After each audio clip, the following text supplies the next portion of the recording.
আমরা বলার চেষ্টা করেছি যেমন এখানে সাবেক অ্যাডভাইজার এবং সাবেক মন্ত্রী যে হত্যা মামলায় তাদেরকে সোনারেশ দেখানো হয়েছে তারা এজাহারভুক্ত আসামি নন এবং তারা এই যে ঘটনাটি ঘটেছে এই ঘটনায় নির্দেশ দেওয়ার মতো বা এই ঘটনা সম্পৃক্ত থাকার মতো কোনো অফিসিয়াল পজিশনে তারা ছিলেন না। আর পাশাপাশি আবদুল্লাহ আল মামুন যিনি আইজিপি ছিলেন উনি ওনার দায়িত্ব পালন করেছিলেন। উনি যেহেতু সরকারি চাকরি করতেন সেই হিসাবে ওনার উপর অর্পিত দায়িত্ব ছিল, সে দায়িত্বই তিনি সে সময় পালন করেছেন।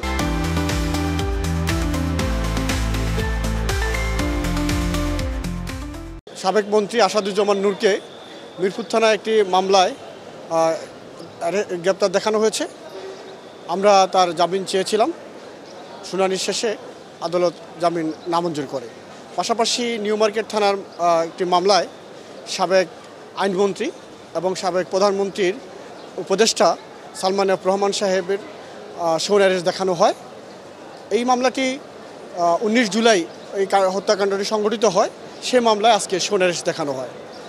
পাশাপাশি আজকে সাবেক আইজিপি আবদুল্লাহ আল মামুন সাহেবের রিমান্ড মঞ্জুর করা হয় 4 দিনের এবং ওয়ার্ড কমিশনার হাসিবুর রহমান মানিক তার 5 দিনের রিমান্ড মঞ্জুর করা আদালত শুনানি শেষে।